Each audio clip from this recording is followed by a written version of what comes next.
kõige olulisem selle tänase kohtumise juures oli see, et meil, kes me siin teatris iga päev töötame, oli võimalus silmast silma kohtuda ministri ja kantsleriga, kellest enamasti me oleme kuulnud, eks ole.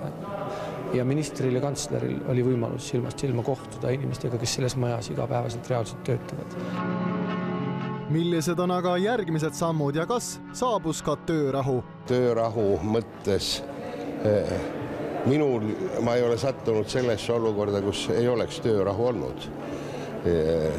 Ja minu meelest see, et nii kiiresti sai teater kokku pandud loomenõukogu ja nii kiiresti jõuti selles loomenõukogus väga põhimõtteliste ja konstruktiivsete küsimusteni, millest osa siis täna ka siin ministrile sai otse esitatud ja selgeks ja üle räägitud.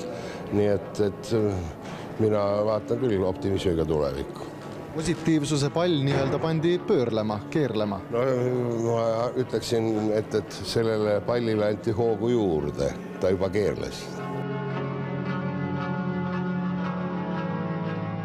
Hädad Nukuteatriga tekkisid, kui Kultuuriministeerium teatas, et siseauditi üksus alustas Nukuteatris auditi läbiviimist, et uurida teatris tekkinud pikaajalise makseraskuse põhjuseid.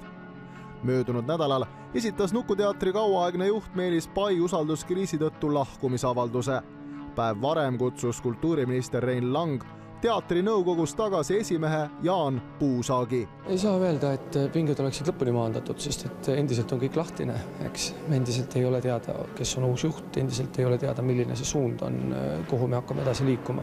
Kuigi peab ütlema, et need inimesed, kes siin majas töötavad, me teeme oma tööd edasi, eks me tegime ka enne seda jama ja teeme pärast ja näis, et mingit paanikat ei ole ja ei ole olnudki.